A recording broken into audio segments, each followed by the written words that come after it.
I suppose there's going to be a lot of discussion over the next few weeks about why the gunman attacked Trump.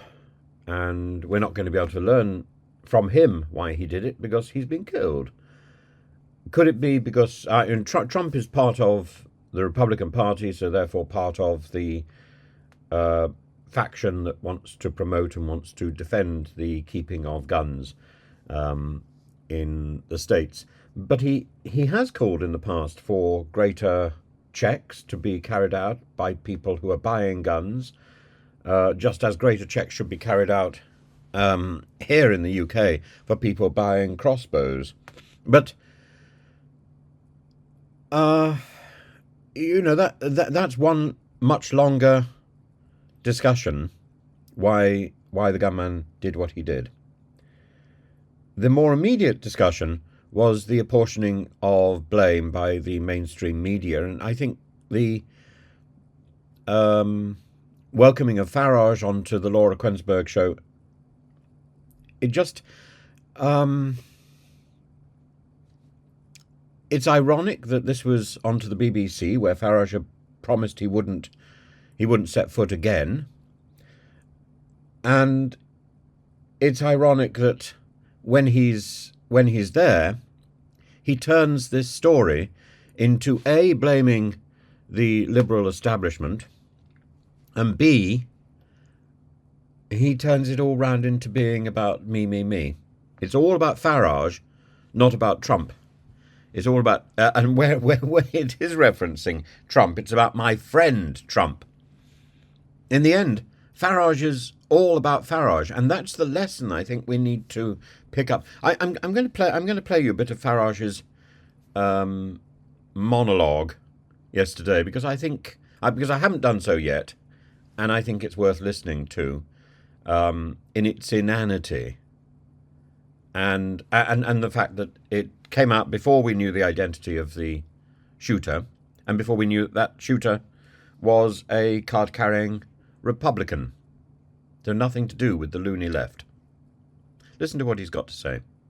First of all, I was very upset, and I'm still upset. I'm obviously pleased that my friend Donald's got away with it. Only just, but he's got away with it. But one person is dead. Two more are fighting for their lives in hospital. So it's an absolutely horrendous incident. And yet, somehow, I'm not shocked by it. The narrative that is put out there about Trump by these liberals that oppose him is so nasty, is so unpleasant, that I think it almost encourages this type of behavior. are you suggesting that the political environment is to blame for this? Well, you can always pick out quotes. I mean, it was just a few weeks ago that Joe Biden said Trump must be put in the bullseye. And, we talked earlier on this program about social media, and that's quite right. There are some things that are said on social media that aren't acceptable.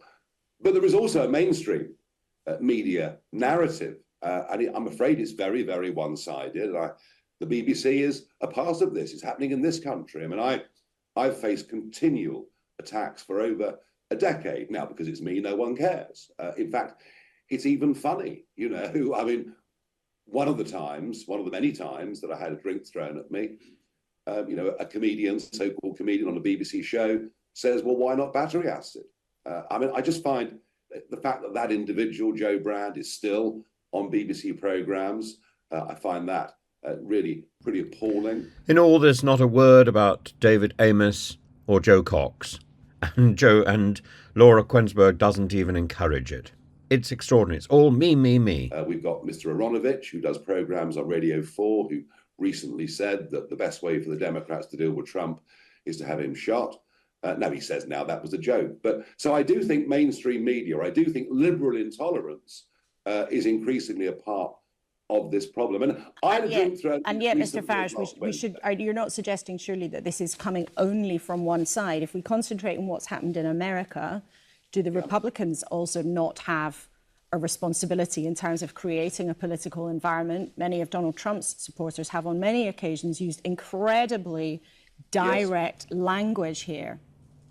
Oh, that's right. And look, there are extremists on both sides of the political divide. So Farage is off to America, leaving his constituency to be next to Mr. Trump, to be his flag waver, and no doubt to give lots of interviews on the media where he can apportion blame here, there, and elsewhere, and help to sabotage the Democratic Party's efforts to remain in power and leverage his friend back into the White House. I think it's not going to take a lot of support from Farage to secure a Trump victory, but no doubt Mr. Farage will be